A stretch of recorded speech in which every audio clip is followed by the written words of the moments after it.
Steeler Nation, we are back yet again with another great show lined up on the one and only The Sick Podcast, Steeler Crazy. I am Jay York Football.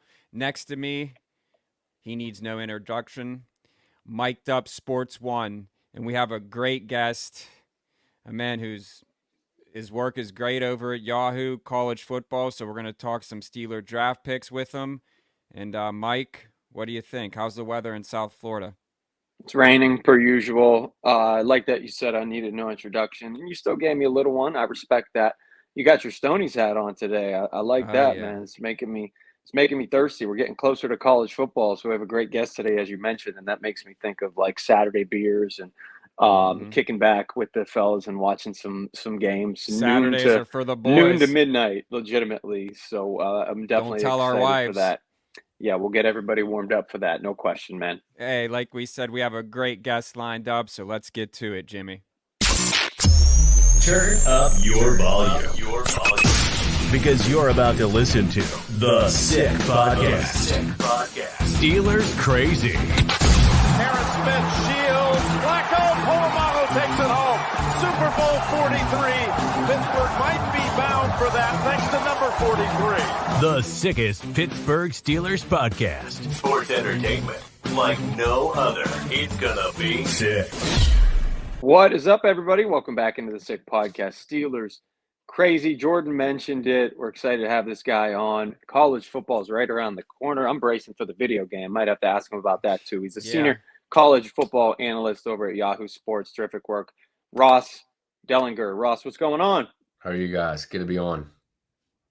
Good, man. Joining us. Thanks so much for joining us. Are you somebody that's getting in on the video game action? Are you in on college footballs? Well, I was in when I was 18 and 20. Same. When I'm 40, I'm not as in. There's a lot going on in the world of college athletics, so I don't know how much I'm going to be playing the video game, but I certainly played it through high school and in college. It was kind of my go-to game, so the excitement around it has been pretty wild. There's been a lot of buzz. It's been pretty incredible.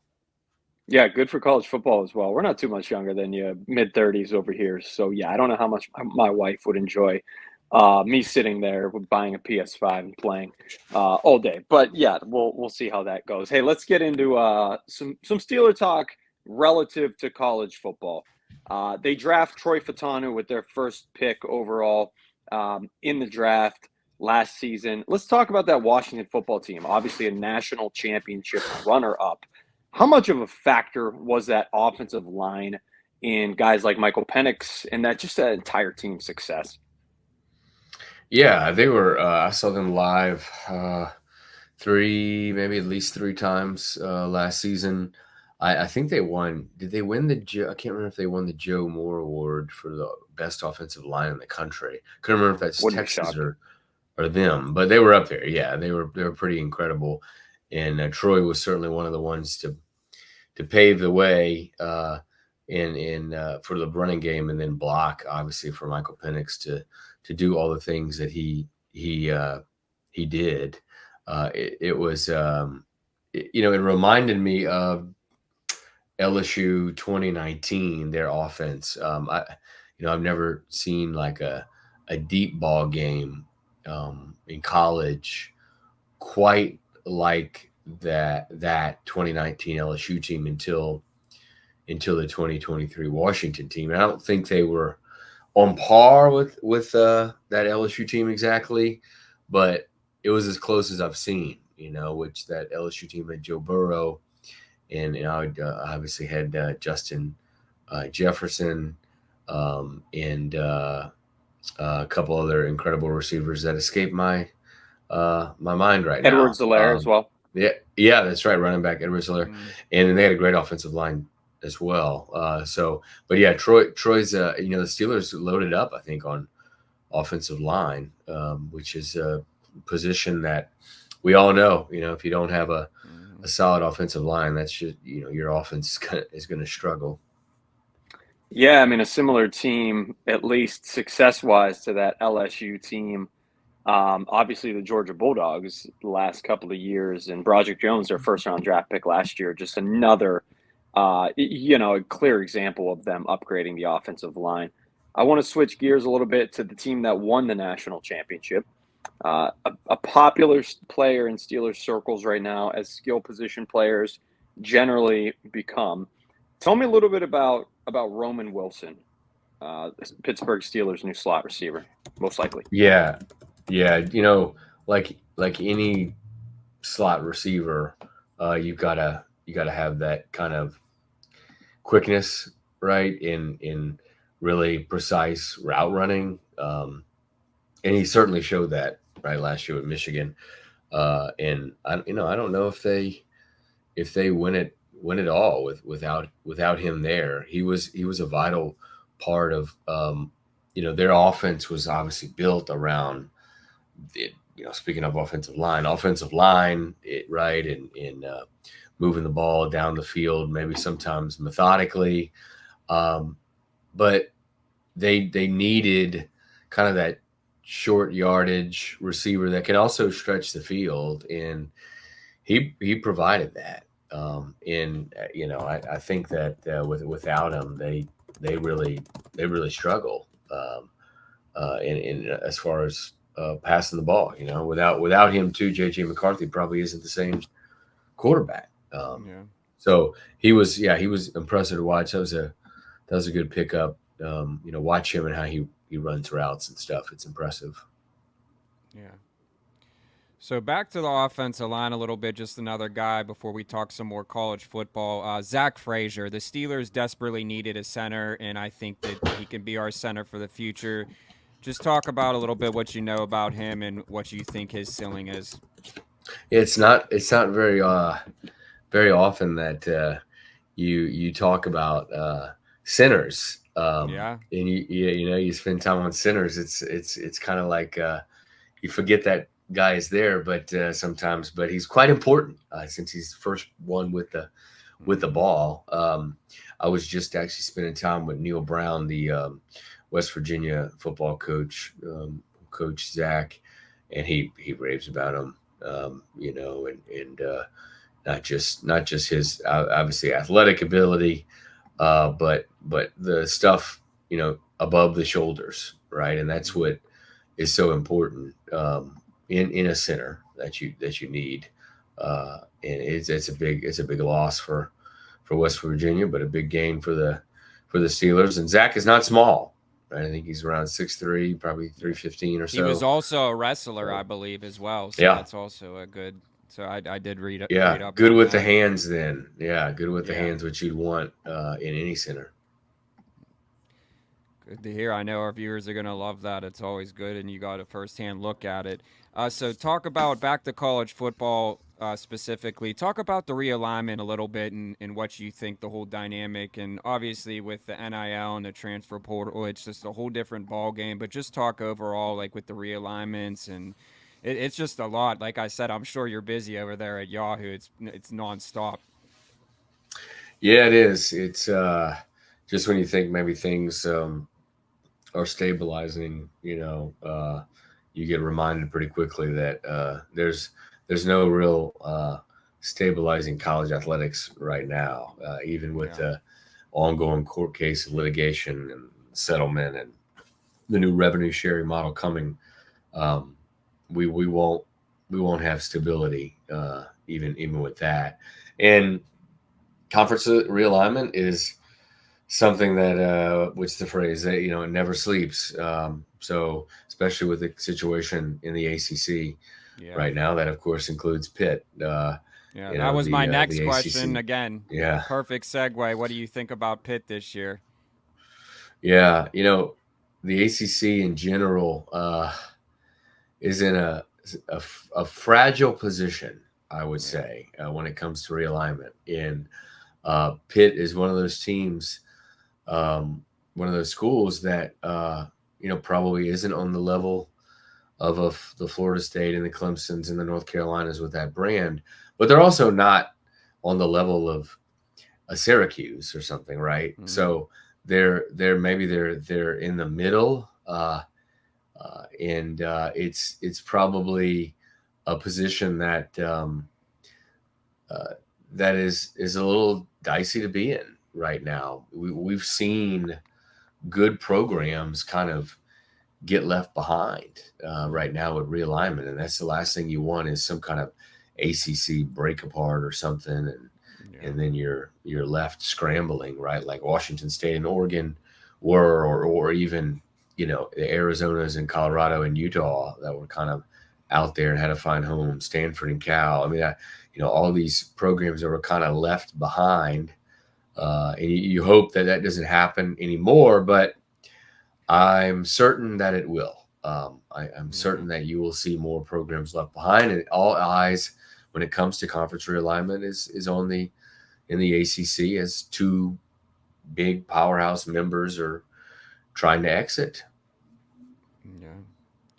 Yeah, and I think that I'll say this about Pitt is one thing they, not like BCS bowl games or anything like that, but they do produce NFL talent, and that is one thing that I can say that they've done very well, especially like guys like Aaron Donald. I'm talking the best of the best who recently just retired, so it's always good to see that, but would love to see them in the big games and, a top 10.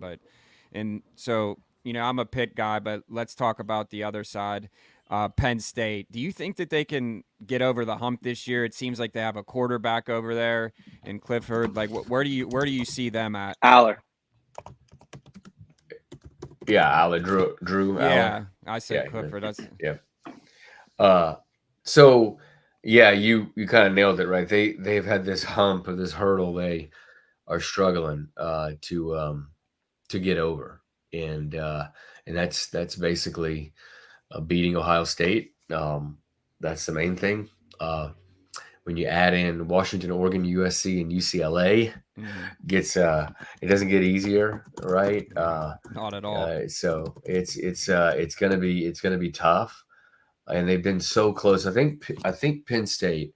If you take the obviously this is the first year of the 12-team college football playoff, and if you apply or you applied the college football 12-team college football playoff to the last 10 years, Penn State, I believe this is accurate. I remember crunching the numbers a few months ago, but no other program would have made the field more that has missed the field completely in a 4-team playoff than Penn State.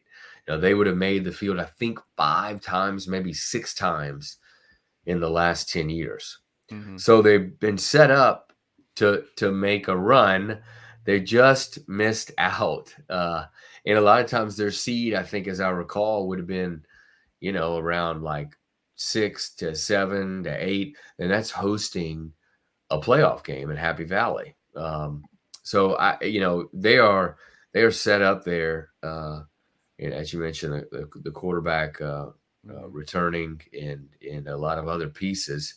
And then you look at their schedule, and there are some tricky games. Obviously, they get Ohio State, but that game is at home. They get Washington. That game is home. So I would say their most difficult opponents are probably at home. Now, they open the season in Morgantown. Big rivalry game. That's going to be an interesting one to watch. And then they go to the Coliseum. They go to USC, but they're set up for it. James Franklin has positioned them to be a team to make the playoff consistently. You think they get in? In the old Big Ten, I would have said yeah. The new Big Ten, it's going to be more difficult. And you wonder if a 9-3, which if you look at their records the last several years, right, it's been a lot of that, right? It's been a lot of 9-3s and 10-2s. A 9-3 Big Ten team probably at some point is going to get in, but it's going to be tight. So you really got to shoot for the 10-2 kind of mark. And I think any 10-2 or better SEC or Big Ten team should be in probably if you look at that. If nothing else, it is quite refreshing to at least have the discussion about the expanded playoff and a chance for more than 4 teams, of course, to be in it. Hey, it's been a blast. Ross, tell everybody what you got coming up and where they can find you. Yeah, you can follow me on Twitter at Ross Dellenger, and go to Yahoo Sports for all of our coverage. We're right in the middle of Media Days season, so just came back from Big 12 Media Days. We'll head to SEC Media Days in Dallas next week, and then the next week is on ACC and Big 10 Media Days in Charlotte and Indianapolis. So you getting That's 8 right. hours of sleep during this time? No, I do not. No, Okay. July is very long. You a coffee guy? I am a coffee guy. Yep. There you go. I need it these days. I hear you. Well, Makes hey, sense as keep- to why you're keep not up picking up great the work. video game Yeah. right now. So maybe Hey, if well, you we're- eventually get some downtime. We really appreciate your time, man. Keep up the great coverage. I wanted to ask you one more thing. Like, so how much do you pay attention? I know you cover, NCAA, but how much are you paying attention to the NFL? Like, is that like kind of obviously it's football, and I'm sure that but like, how much are you actually? Not a lot. Sundays are normally a pretty busy day because usually I'm traveling. I'm traveling back from a game, or I'm writing from the games that just happened, or I'm podcasting about the games that just happened. So it's really tough. Often Sunday night football is like I catch Sunday night football maybe, or Monday night football. It's tough during the day. So we'll leave you on this note, since we're a Steelers-based podcast. Are the Steelers trending upward, downward, or stagnant? I guess I would say stagnant. I don't want to fire up your fan base too much. Right, but- that's what we're here for. You see the last name, it's crazy. But hey, we really appreciate it. Keep up the great work, and we look forward to everything that you're doing over there at Yahoo. It's been a All right, pleasure. guys. Thanks. Thank Thanks, you. man. It's always, Always good to talk. have a yeah, for sure. Look, we said the exact same thing. I It mean, is but good. I'm saying college football. Like, I mean, like the thing that I like about college football is Saturday, like because the West Coast game, like you could literally wake up and watch college football the whole entire day until you go to bed, and I think that's like the greatest thing on earth. Yeah, I mean, what I was going to say is obviously we're 98.4% Steelers all the time, but think about how many Pittsburgh fans that watch this podcast who are Pitt or Penn State fans, who get a little taste of talk in regard to those teams right before the college football season, which is going to be here in the blink of an eye. So I feel like that's a lot of fun for people who are watching this podcast as well. It's extremely relevant in my mind, and I'm glad that we're able to cover it, occasionally. I love it. Never gets old talking about football. So, again, it's been a pleasure. He needs no introduction. He needs no outro. Jimmy, run the tape. We'll see you guys next week. Be safe. And here we go, Steelers. Football's back, baby. It's coming in a blink of an eye. Jimmy, take it away. And that's a wrap. Hope you don't miss us too much until next time. Follow the Sick Podcast Steelers Crazy on YouTube, Instagram, Facebook, Google Play, and Apple Podcasts.